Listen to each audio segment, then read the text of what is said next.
अस्सलाम वालेकुम दोस्तों, आज हम डिस्कस करने जा रहे हैं रिहेमेटॉयड अर्थराइटिस। तो इसमें हम जो इसके रिहेमेटॉयड अर्थराइटिस के काजेज़ क्या हैं, उसके क्लिनिकल फीचर्स क्या है, उसकी इन्वेस्टिगेशंस किस तरह करेंगे और इसकी मैनेजमेंट किस तरह से हम करेंगे वो हम इसमें तफसील से डिस्कस करेंगे। तो बेसिकली जो अर्थराइटिस का मतलब है इन्फ्लेमेशन ऑफ जॉइंट्स। दो टाइप्स की होती है, रिहेमेटॉयड अर्थराइटिस, दूसरी ऑस्टियोआर्थराइटिस। ऑस्टियोआर्थराइटिस क्या है? ये एक एज रिलेटेड डीजनरेटिव प्रोसेस है, जबकि जो रिहेमेटॉयड अर्थराइटिस है वो ऑटो इम्यून मेडिएटेड प्रोसेस है, जिसमें जो जॉइंट्स के साइनोवियल सेल्स होते हैं उसके खिलाफ एंटीबॉडीज़ बन रही होती हैं और उसको जो सेल्स हैं उनको डिस्ट्रॉय कर रही होती है। तो मोस्टली जो रिहेमेटॉयड अर्थराइटिस है उसमें स्मॉल जॉइंट्स इन्वॉल्व होते हैं, रिस्ट जॉइंट की इन्वॉल्वमेंट हमें अच्छी खासी देखने को मिलेगी। इसी तरह जो फुट के जॉइंट्स है वो यहाँ पर इन्वॉल्व होंगे, और साथ साथ जॉइंट्स के अलावा जो इसकी एक्स्ट्रा आर्टिकुलर मैनिफेस्टेशंस, उसमें स्किन इन्वॉल्व हो सकता है, इसमें लंग्स इन्वॉल्व हो सकता है। तो जो रिहेमेटॉयड अर्थराइटिस है उसके मेन दो काजेज़ हैं, एक तो इसका जेनेटिक काज है, दूसरा इसका इन्वायरमेंटल काज। तो ज़्यादातर रोल इसका जेनेटिक काज का है, जिसमें ह्यूमन ल्यूकोसाइट एंटीजन इन्वॉल्व है, human leukocyte antigen DR1, human leukocyte antigen DR4। तो प्रोसेस एक्चुअली होता ये है कि जो नॉर्मल जो प्रोटीन्स होते हैं बॉडी में उनकी सिट्रुलिनेशन होती है, और जब प्रोटीन सिट्रुलिनेटेड होते हैं तो फिर जाके वो इम्यूनोजेनिक बन जाते हैं। तो ह्यूमन ल्यूकोसाइट एंटीजन के अलावा इसमें जो CD4+ T helper cells involve हैं, जब ये एक्टिवेट होते हैं तो आगे जाके इंटरफेरॉन गामा को एक्टिवेट करते हैं, जिसके नतीजे में मैक्रोफेजेस एक्टिवेट होते हैं। यहीं CD4+ T helper cells interleukin 17 को एक्टिवेट करते हैं, तो न्यूट्रोफिल्स आगे जाके एक्टिवेट हो रहे होते हैं, और रैंक लाइगेंड जब एक्टिवेट करते हैं तो जो बॉडी के जो कुछ सेल्स होते हैं ऑस्टियोक्लास्ट सेल्स कहते हैं, जो कि जिनका काम होता है सेल्स की डिस्ट्रक्शन करना। तो ये ऑस्टियोक्लास्ट है, उसमें जो रैंक लाइगेंड का रिसेप्टर यहाँ पर मौजूद होता है। जब उस रिसेप्टर से जाकर रैंक लाइगेंड बाइंड होता है, ऑस्टियोक्लास्ट एक्टिवेट होते हैं और सेल की वहाँ पर डिस्ट्रक्शन होती है। इसी तरह TNF और इंटरल्यूकिन 1 भी इसमें इन्वॉल्व है। अगर बी सेल्स की हम बात करते हैं तो बी सेल्स एंटीबॉडीज़ बनाती है, वो है एंटी सिट्रुलिनेटेड प्रोटीन एंटीबॉडीज़। जैसे कि हमने पहले कहा कि यहाँ पर जो प्रोटीन्स है उसकी सिट्रुलिनेशन होती है। जब सिट्रुलिनेटेड जो प्रोटीन्स आते हैं और तो उसके खिलाफ फिर एंटीबॉडीज़ बन रही होती है, और ये जो एंटी सिट्रुलिनेटेड प्रोटीन एंटीबॉडीज़ है इनका आगे जाके इन्वेस्टिगेशन में भी बहुत ज़्यादा रोल है, वो हम डिस्कस करेंगे। तो बेसिकली इसके जो बैकग्राउंड में क्या प्रोसेस चल रहा होता है अगर उसकी बात करें तो जो साइनोवियल सेल्स है वो वहाँ पर मुकम्मल डिस्ट्रॉय होते हैं, उसमें जो वेस्कुलरिटी है वो बढ़ जाती है। वेस्कुलरिटी जब बढ़ जाती है तो वहाँ पर बहुत सारे इन्फ्लेमेटरी मेडिएटर्स आ रहे होते हैं, इस तरह ऑस्टियोक्लास्टिक एक्टिविटी वहाँ पर चल रही होती है।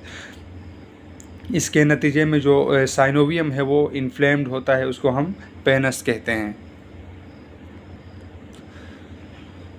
तो ये थी कुछ इसकी बेसिक चीज़ें। अगर हम बात करें कि जो रिहेमेटॉयड अर्थराइटिस का पेशेंट किन किन फीचर्स के साथ प्रेजेंट करेगा, तो वो मोस्टली कहेगा कि मॉर्निंग जब मैं सुबह उठता हूँ तो मेरे जॉइंट्स पे शदीद किस्म का दर्द होता है, और ये दर्द तकरीबन 1-2 घंटे तक रहता है। उसके बाद जब मैं कोई एक्टिविटी करता हूँ तो वो दर्द आहिस्ता आहिस्ता सेटल डाउन होता है, ठीक हो जाता है। तो मेन इसकी जो प्रेजेंटिंग कंप्लेन है वो है मॉर्निंग स्टिफनेस की, पेन होती है, जॉइंट स्वेलिंग होती है, और जो पेशेंट्स होते हैं उनकी जो फिंगर्स होती है वो बाहर की तरफ अल्नर डिविएशन इनकी होती है, और स्वान नेक डिफॉर्मिटी, और साथ में जेड डिफॉर्मिटी ऑफ थंब भी हो सकती है।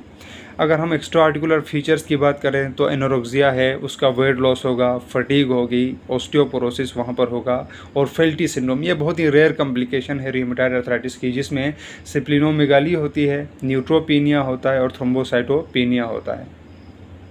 तो इन फीचर्स के साथ पेशेंट प्रेजेंट करेगा। मॉर्निंग स्टिफनेस इसमें इसके सिनेरियो में आ जाएगा कि पेशेंट था वो कहेगा कि मैं सुबह सुबह जब मैं उठता हूँ तो मेरे जोड़ों में शदीद दर्द रहता है, और ये 1-2 घंटे तक दर्द कंटिन्यू रहता है। उसके बाद मैं चलता हूँ, आगे कुछ एक्टिविटी करता हूँ तो ये दर्द ख़त्म होता है। तो ये इसकी मेन प्रेजेंटेशन होती है रिहेमेटॉयड अर्थराइटिस की।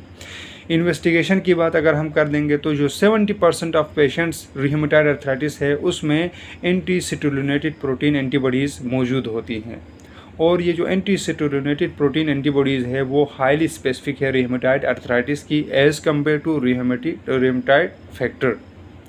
तो जो रूमेटॉइड फैक्टर है ये भी 70% पेशेंट्स में होता है, लेकिन ये लेस स्पेसिफिक है as compared to anti citrullinated protein antibodies. और अगर हम इसका फर्दर इन्वेस्टिगेशन के लिए हम इसका प्लेन एक्सरे करेंगे हैंड्स, रिस्ट और फीट वगैरह की। और इसके अब यहाँ पर एमआरआई हम मोस्टली करते हैं, एडवांस्ड केसेस में हम एमआरआई करते हैं। तो इसका रीज़न क्या है एमआरआई करने का, वो एक्चुअली है ये है कि जो एक्सरे है उसमें इतनी जल्दी उसके मतलब जो आउटकम है पता नहीं चलता है कि जो बोनी इरोजन्स होती हैं वो बहुत ही लेट हमें पता चलता है। तो अगर हमने अर्ली डायग्नोसिस करना है तो हम उसका एमआरआई रिकमेंड कर सकते हैं। तो ये इसकी इन्वेस्टिगेशन हो गई। फर्दर हम मैनेजमेंट हम किस तरह करेंगे, सबसे पहले तो जो पेन है उसको हमने सेटल डाउन करना है। उसके बाद फिर आगे जाके जो इन्फ्लेमेटरी प्रोसेस है, जो डिस्ट्रक्टिव प्रोसेस है, उसको हमने सेटल डाउन करने के लिए हम स्टेरॉइड्स इसके लिए दे सकते हैं। और साथ में इसकी जो ट्रिपल थेरेपी इसकी मैनेजमेंट में देते हैं, जिसमें मेथोट्रेक्सेट है, सल्फासेलाजिन है और हाइड्रोक्सीक्लोरोक्विन, और इसके साथ साथ डिजीज़ मॉडिफाइड एंटी रियूमेटिक ड्रग्स हम इसमें दे रहे होते हैं। तो जिसमें TNF अल्फ़ा इसमें आ रहा होता है। और इसके साथ साथ हमने इसको फोलिक एसिड भी देना है। तो यहाँ पर रीज़न बनता है कि हम रूमेटॉइड अर्थराइटिस के पेशेंट को हम फोलिक एसिड क्यों दे रहे हैं। तो एक्चुअली ये होता है कि इसकी जो मैनेजमेंट है उसमें मेथोट्रेक्सेट इसमें इन्वॉल्व है। मेथोट्रेक्सेट क्या करता है, जो रैपिडली ग्रोइंग सेल्स हैं उनके लिए उनकी जो फोलिक एसिड उनके रैपिडली डिवाइडिंग जो सेल्स है उसके लिए फोलिक एसिड रिक्वायर्ड होता है। और मेथोट्रेक्सेट क्या है, वो इनकी जो रैपिड डिवीज़न होती है उसको इनहिबिट कर रहा होता है। तो इसको हम ओवरकम करने के लिए मेडिसिन में इसकी फोलिक एसिड भी हम पेशेंट को दे सकते हैं। और जो लास्ट इसकी जो ट्रीटमेंट है वो साइनोफेक्टमी। तो ये एक सिंपल टॉपिक रूमेटॉइड अर्थराइटिस का था, जिसमें हमने इसका जो बैकग्राउंड है, उसकी हिस्ट्री क्या है, उसके कॉजेज़ क्या है, उसके क्लिनिकल फीचर्स क्या हैं, इन्वेस्टिगेशंस क्या है, और फर्दर इसकी हम ट्रीटमेंट कैसे करते हैं वो हमने तकरीबन डिस्कस कर लिया है। उम्मीद है आपको इन्फॉर्मेशन मिली होगी। बहुत बहुत शुक्रिया।